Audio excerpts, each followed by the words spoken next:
Hola, soy Gabriel León y estás escuchando La Ciencia Pop, un podcast sobre historias de ciencia.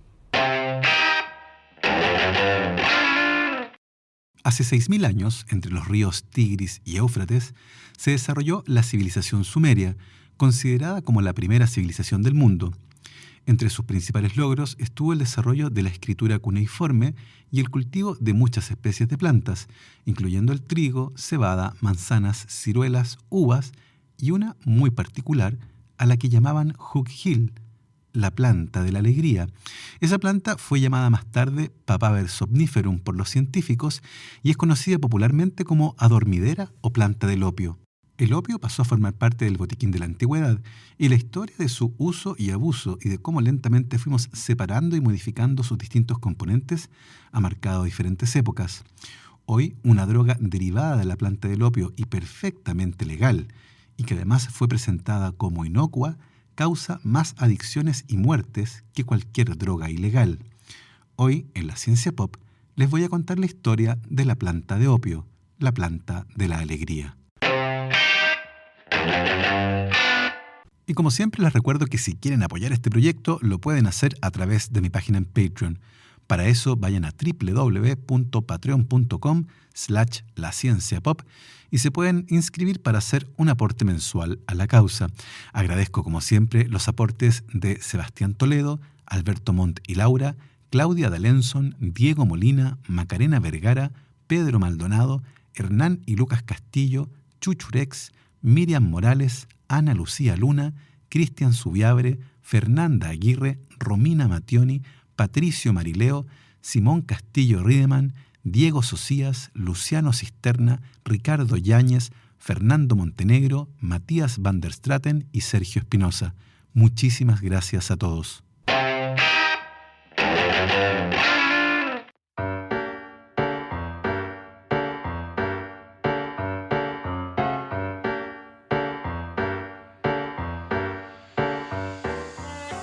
Hace 6.000 años, en lo que actualmente corresponde a Irán, entre los ríos Tigris y Éufrates, se instalaron y consolidaron los sumerios, la primera sociedad compleja de la historia.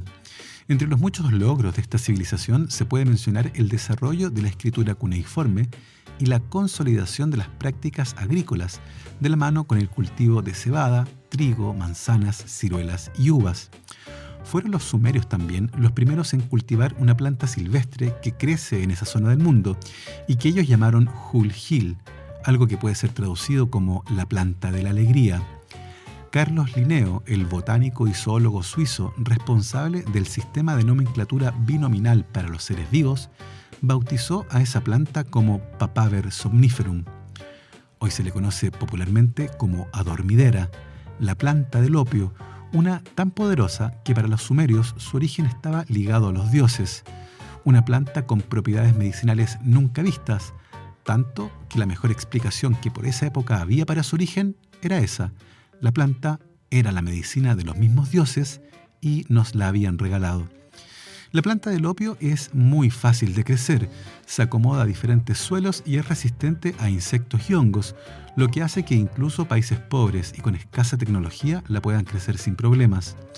Una vez que las flores de la planta han sido fecundadas, se forma una vaina redondeada que contiene las semillas y a un líquido lechoso que se convierte en una goma oscura. Ese líquido, llamado opio, contiene 5 compuestos químicos que han influido enormemente en la historia de este planeta: morfina, codeína, alfa-narcotina, papaverina y tebaína. Esta última, además, usada como la inspiración para la fabricación de una droga que actualmente mata a 20.000 estadounidenses al año. El opio se ha utilizado desde los tiempos remotos en medicina, y en la antigua Grecia fue Hipócrates, el padre de la medicina moderna, el que la comenzó a utilizar para tratar el insomnio. Galeno, el médico más influyente de la antigüedad, usaba el opio para los dolores de cabeza y también para tratar el vértigo, sordera, epilepsia, apoplejía, mala vista, asma, bronquitis, tos, cólicos, cálculos renales, fiebre, lepra, problemas menstruales y la melancolía. Nadie parecía prestar mucha atención al hecho de que el opio es tremendamente adictivo.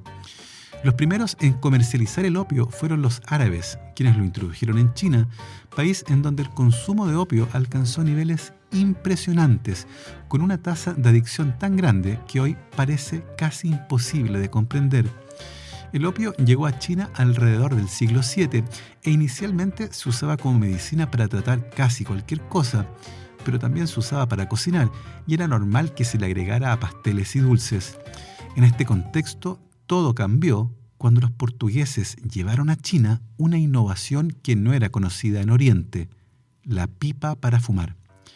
La costumbre de fumar opio, una mezcla de al menos 5 drogas muy adictivas, causó estragos en China, lo que solo empeoró cuando, aprovechando su infraestructura, los ingleses comenzaron a llevar opio desde India a China en el siglo XVII.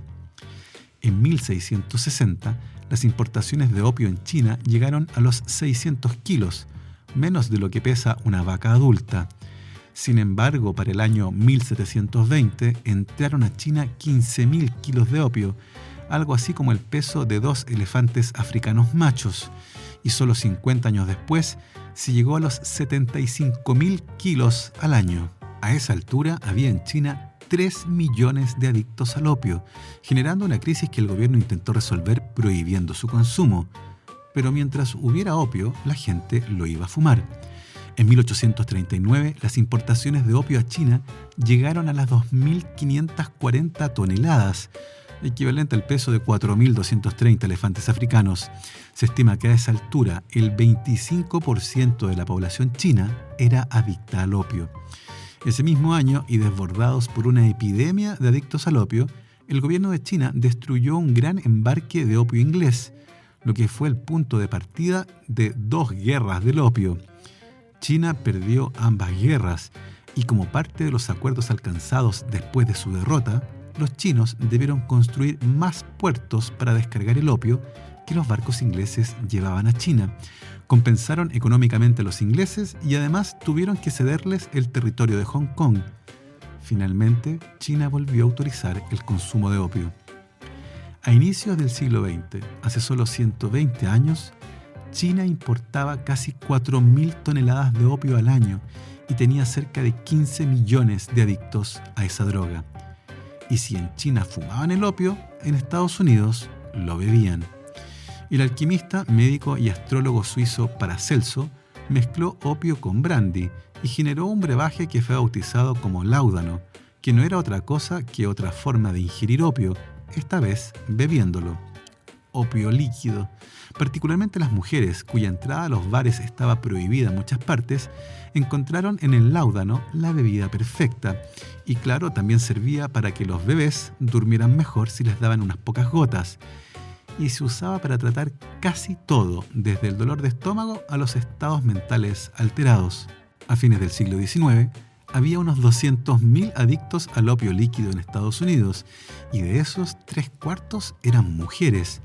Fumar opio era mal visto, pero beber láudano era elegante. En 1911, la Asociación Médica Estadounidense publicó una advertencia en la que llamaba a este producto un asesino de bebés, pero aún así el producto no fue retirado de la venta hasta 1930. También era posible por aquella época conseguir un brebaje llamado Chlorodyne, que contenía opio, cannabis y cloroformo, que se usaba como antitusivo y, claro, también se lo daban a los bebés. La costumbre elegante y vista como poco peligrosa de beber el opio cambió radicalmente con la fiebre del oro. Entre 1850 y 1870, unos 70.000 ciudadanos chinos llegaron a California para trabajar en las minas de oro, llevando consigo a San Francisco su tradición culinaria y, por supuesto, sus pipas para fumar opio. Muy pronto se establecieron fumaderos de opio en San Francisco, Nueva York, Miami y Chicago, causando estragos en la población, tanto que en 1875 en San Francisco se prohibió fumar opio. Más tarde, en 1909, el gobierno federal prohibió la importación de opio, pero ya era muy tarde para los adictos. Estas personas que purulaban en los vertederos de basura buscando cualquier cosa que pudieran vender y así obtener dinero para comprar opio, fueron llamados yanquis, voz derivada de junkyards, los vertederos de basura, un epíteto despectivo que hasta el día de hoy se usa para referirse a personas con problemas de adicción. El problema de la adicción al opio, que tenía usos médicos, hizo que en 1914 se dictara una ley que obligaba a los médicos a llevar un registro de los pacientes a los que les prescribían narcóticos, y en 1919 la Corte Suprema de Estados Unidos extendió el dictamen, remarcando que estaba prohibido prescribir narcóticos para mantener una adicción. El gran problema que los químicos se enfrentaban era cómo separar los efectos negativos del opio de sus propiedades analgésicas únicas.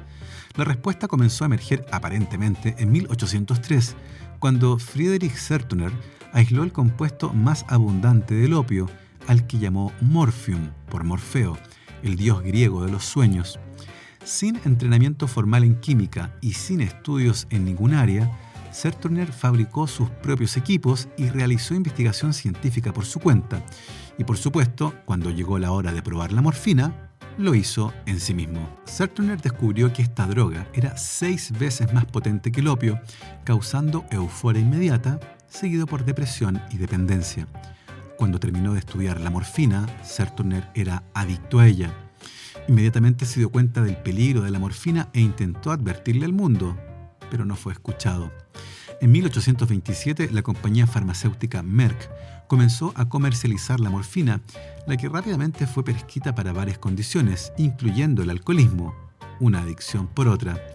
Y si ya le daban opio a los niños, muy pronto los charlatanes médicos de la época llegaron con otros productos, como el jarabe calmante de la señora Winslow, un medicamento patentado supuestamente creado por la señora Charlotte Winslow y comercializado por primera vez por su yerno Jeremiah Curtis en Maine, Estados Unidos, en 1845. La fórmula consistía en sulfato de morfina y carbonato de sodio, entre otras cosas, y se afirmaba que era capaz de calmar a cualquier humano o animal. Y efectivamente calmó a los bebés inquietos y a los niños pequeños, particularmente durante la dentición. Fue ampliamente comercializado en el Reino Unido y los Estados Unidos con una agresiva publicidad para promocionar el producto, incluyendo libros de recetas, calendarios y tarjetas comerciales. A esa altura, la administración de todas las medicinas seguía siendo por vía oral, pero en 1853 un invento lo cambió todo. El médico escocés Alexander Wood, inspirado en la lanceta de las abejas, inventó la jeringa hipodérmica, permitiendo inyectar la morfina directamente al torrente sanguíneo. Wood pensaba que si la morfina no se ingería, no causaría adicción, pues no generaría apetito al no pasar por el estómago. De esta forma, Wood estaba convencido que había logrado separar las propiedades analgésicas de la morfina de su efecto adictivo. Una leyenda urbana muy popular dice que la esposa de Wood habría sido la primera persona que murió por una sobredosis de una droga inyectable, pero esa historia es solo un mito. Lo que no es un mito es el hecho de que la jeringa hipodérmica lo cambió todo. Para el año 1900, 300.000 personas en Estados Unidos eran adictas a la morfina inyectable. Rápidamente se prohibió su venta, pero a esa altura la cantidad de personas pobres adictas a la morfina era enorme. Nuevamente, la idea de tener un sedativo fuerte que no fuera adictivo fracasó. En 1874, el farmacéutico Alder Wright hirvió la morfina con ácido acético por varias horas, produciendo diacetilmorfina. Se la dio a su perro, el que se volvió hiperactivo, luego enfermó y casi murió. Publicó sus hallazgos, pero nadie les prestó atención por 21 años. Más tarde, en 1895, Heinrich Dresser, un profesor de química que trabajaba para una pequeña compañía farmacéutica, se topó con el trabajo de Alder Wright y decidió repetir el experimento. Le pidió hacerlo a su asistente, el joven químico Felix Hoffmann. Hoffmann ya había acetilado antes el salicilato de sodio, un compuesto aislado desde la corteza del sauce y que era muy efectivo para tratar el dolor reumático, pero que tenía efectos adversos en el estómago. Al acetilarlo, sin embargo, este compuesto mantuvo sus efectos analgésicos, pero sin causar problemas estomacales. Ese es el ácido acetilsalicílico, más conocido como aspirina. Y claro, la pequeña compañía en la que Hoffmann trabajaba era la Bayer. A la vuelta de esta pausa, les contaré qué fue lo que ocurrió con esa droga y cómo una decisión basada en datos de mala calidad produjo una verdadera epidemia de adicción en Estados Unidos. ¿Tienes tu propia empresa y te están ofreciendo comprarte parte de ella? ¿Conoces las consecuencias legales de incluir nuevos socios en su operación? ¿Quieres resguardar tus derechos en caso de asociarte con terceros? En MR Legales te podemos asesorar en esta y otras materias. Solicita una reunión virtual en MR Legales, www.mrlegales.cl. Más información en su Instagram y Facebook, @mrlegales, y en su LinkedIn, MR Legales. Y si a tu empresa o emprendimiento le gustaría aparecer en este espacio y conectarte semanalmente con las más de 12.000 personas que escuchan este podcast, me puedes contactar en el correo gabriel@divulgacion.cl.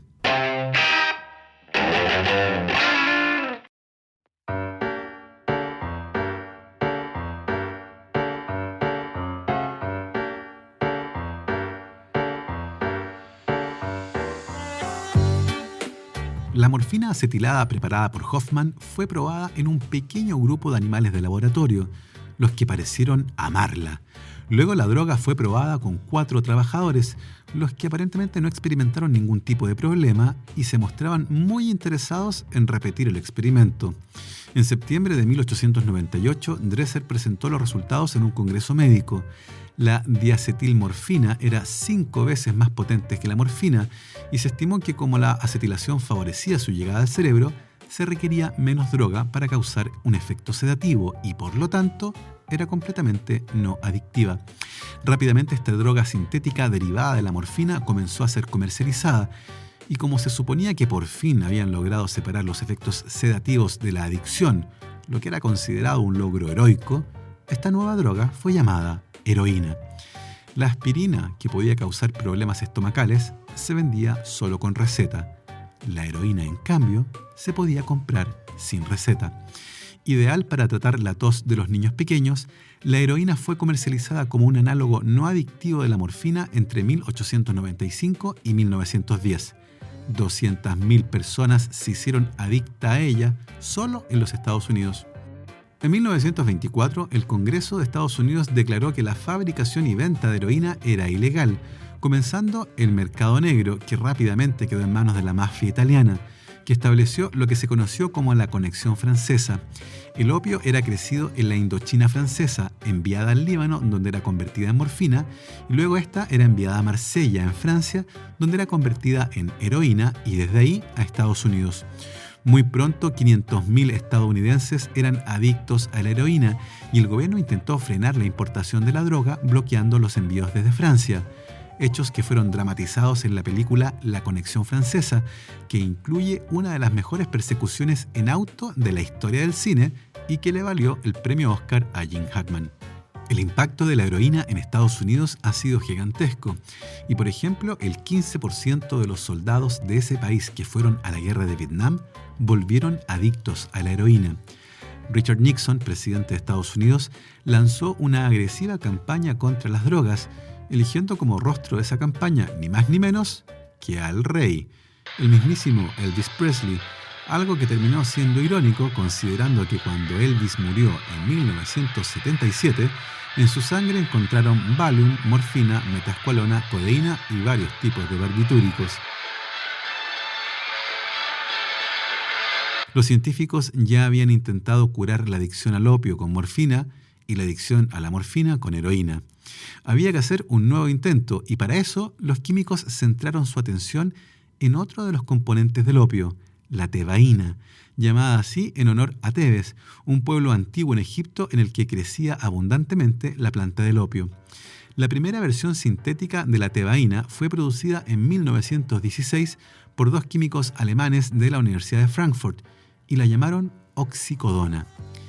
A inicios de la década de 1950, la oxicodona comenzó a ser comercializada en Estados Unidos, pero siempre se vendía mezclada con otros analgésicos, como la aspirina, paracetamol o ibuprofeno. Sin embargo, la versión más potente de la droga era la que se vendía pura, sin ser mezclada con otros analgésicos. Esa droga fue llamada Oxycontin. El Oxycontin es un opioide, una droga sintética derivada de alguno de los 5 compuestos naturales de la planta de opio, llamados de manera general opiáceos. Así, la morfina y la codeína son opiáceos, mientras que el Oxycontin es un opioide. Todas estas moléculas son ajenas al cuerpo y durante mucho tiempo fue un completo misterio la forma en la que producían sus efectos. A mediados de la década de 1960, los estudios farmacológicos realizados con este tipo de drogas sugerían que sus efectos en el cerebro eran mediados por receptores muy específicos, localizados en varias partes del cerebro, la médula espinal y el sistema nervioso periférico. Finalmente, en 1973, dos investigadores consiguieron identificar al primer receptor opioide, una compleja proteína que se encuentra en la membrana de las neuronas y en la que se unen moléculas como la morfina. La unión de la morfina a este receptor es lo que genera una compleja respuesta que se asocia con todos los efectos que la morfina genera en las personas, incluyendo por supuesto la analgesia. En la década de los 70 se realizaron importantes avances para identificar y comprender el papel que tienen algunas moléculas de origen endógeno que parecían funcionar en nuestro cuerpo de la misma forma que las sustancias derivadas del opio. Por esa razón, estas moléculas fueron llamadas opiáceos endógenos. Usualmente, las palabras opiáceos y opioides se usan de manera intercambiable, aunque en estricto rigor, como les decía, los opiáceos son aquellas de origen natural, ya sea derivados de la planta del opio o producidos por nuestros cuerpos, mientras que el término opioide es más general y se aplica también a las drogas sintéticas que funcionan como opiáceos. Finalmente, se descubrió que el cuerpo humano produce naturalmente sus propias sustancias opiáceas, las que funcionan como neurotransmisores, regulando la comunicación entre las neuronas. Estas sustancias naturales incluyen a las endorfinas, encefalinas y dinorfinas, a menudo conocidas como opiáceos endógenos. Los opiáceos endógenos modulan nuestras reacciones a los estímulos dolorosos y también regulan funciones vitales como el hambre o la sed y están involucrados en el control del estado de ánimo, respuesta inmune y otros procesos. Las endorfinas, por ejemplo, juegan un papel importante en la respuesta inhibitoria del cuerpo al dolor y la liberación de endorfinas es responsable de producir el estado eufórico que se siente a veces al ejercitarse, durante el sexo, el orgasmo, cuando se escucha música y cuando comemos cosas como el chocolate. Estudios recientes sugieren que también la risa puede estimular la producción de endorfinas y elevar el umbral del dolor. La producción de endorfinas también se puede desencadenar mediante el ejercicio aeróbico vigoroso, contribuyendo a un fenómeno conocido como la euforia del corredor, el runner's high. ¿Lo han sentido alguna vez? Las endorfinas pueden contribuir al efecto positivo del ejercicio sobre la ansiedad y la depresión. La razón por la que los opiáceos como la heroína y la morfina nos afectan tan poderosamente es que estas sustancias exógenas se unen a los mismos receptores en el cerebro que nuestros opioides endógenos. Hay tres tipos de receptores ampliamente distribuidos en todo el cerebro, los que son llamados mu, delta y kappa. Estos receptores, al activarse, producen un efecto que reduce la excitabilidad de las neuronas. Esta excitabilidad reducida y la interacción con otras vías de señalización en el cerebro es la fuente probable del efecto eufórico de los opiáceos. Sin embargo, el consumo de opiáceos genera rápidamente cambios en el funcionamiento de las neuronas, lo que explica la rápida generación de adicción producida por estas moléculas. A mediados del siglo XX, el uso de medicamentos potencialmente adictivos para tratar el dolor comenzó a ser visto como algo permitido para tratar a pacientes con enfermedades terminales, una idea que nació de la compasión y que permitió prescribir heroína a pacientes con cáncer terminal. Esta corriente, que nació en el Reino Unido, fue rápidamente imitada en Estados Unidos, país en el que varios estados promulgaron leyes para facilitar el acceso a drogas como la heroína en casos puntuales. Sin embargo, en 1986, un respetado médico experto en el dolor, el Dr. Russell Portenoy, publicó sus hallazgos relacionados con el uso de medicamentos para tratar el dolor y lo que él llamó la opiofobia. Presentó los casos de 38 pacientes que estaban tomando grandes dosis de medicamentos para el dolor, 12 de ellos tratados con Oxycontin. Portenoy aseguraba que solo 2 habían desarrollado adicción y ambos tenían un historial previo de adicciones. Era la hora de liberalizar el acceso a las drogas más fuertes contra el dolor. Figura mediática, Portenoy se hizo muy conocido y su opinión terminó siendo muy influyente. En 1995, la FDA autorizó en Estados Unidos a que la compañía farmacéutica Purdue Pharma, que comercializaba el Oxycontin, la vendiera como una formulación especial de liberación prolongada. La droga fue promovida para tratar el dolor de espalda, artritis, trauma, fibromialgia, dolor de muelas, huesos rotos, lesiones deportivas y dolor derivado de una cirugía.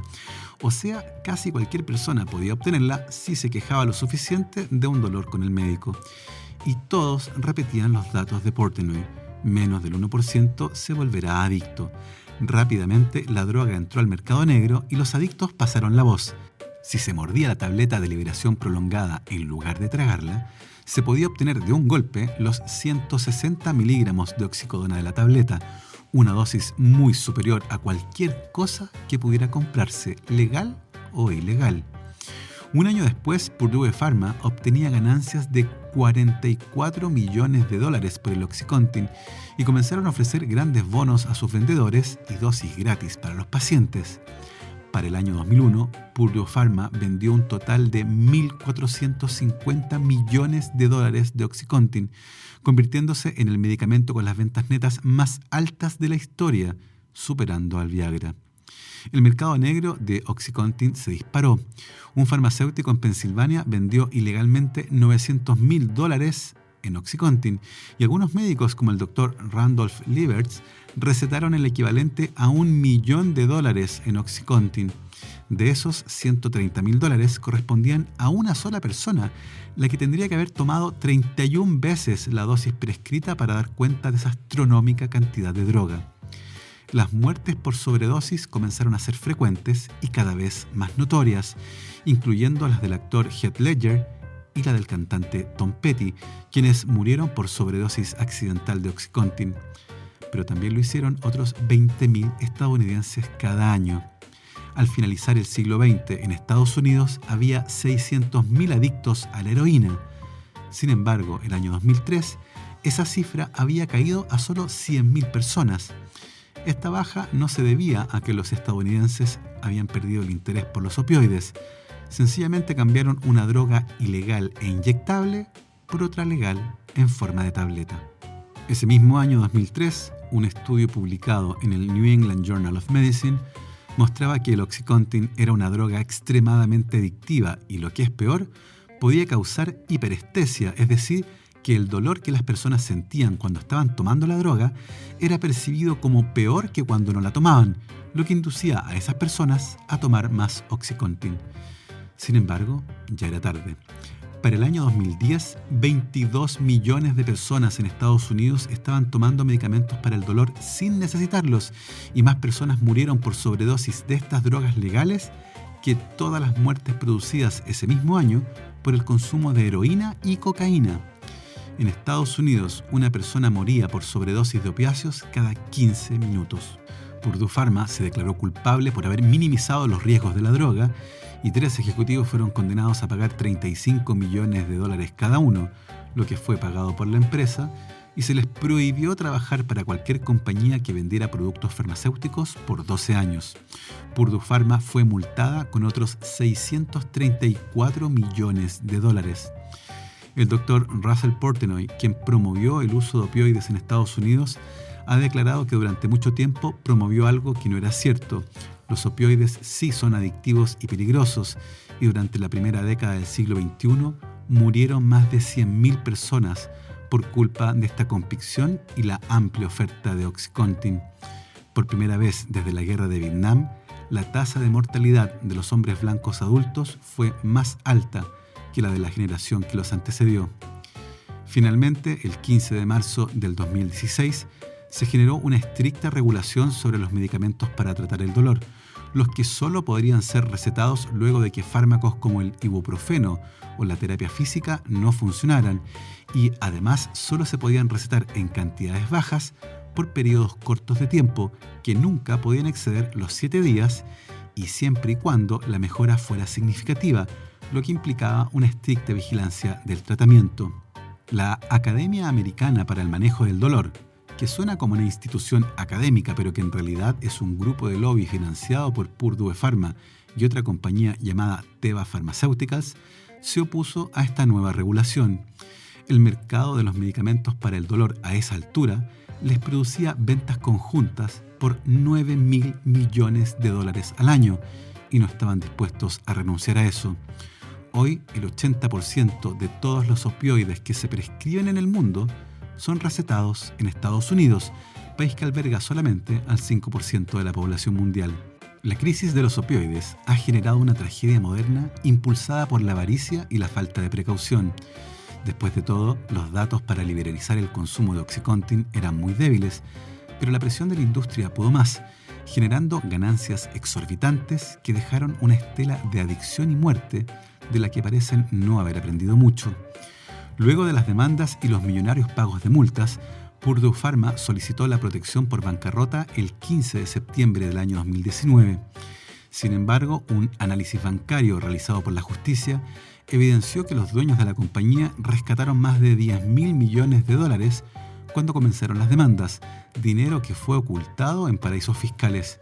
Esta tragedia debería ser una lección acerca de cómo tomar decisiones basándonos en datos que sean de buena calidad y de cómo los estados deben vigilar más activamente a una actividad cuyos beneficios económicos pueden motivar falta de prolijidad y ocultamiento de datos. Una lección muy importante que no debemos olvidar. Y esa fue la historia de esta semana. Espero que la hayan disfrutado y que la compartan con sus familiares y amigos. Nosotros lo dejamos hasta aquí, pero como siempre, nos escuchamos la próxima semana. Que estén muy bien, recuerden lavarse las manos, usen bien su mascarilla y que la ciencia los acompañe.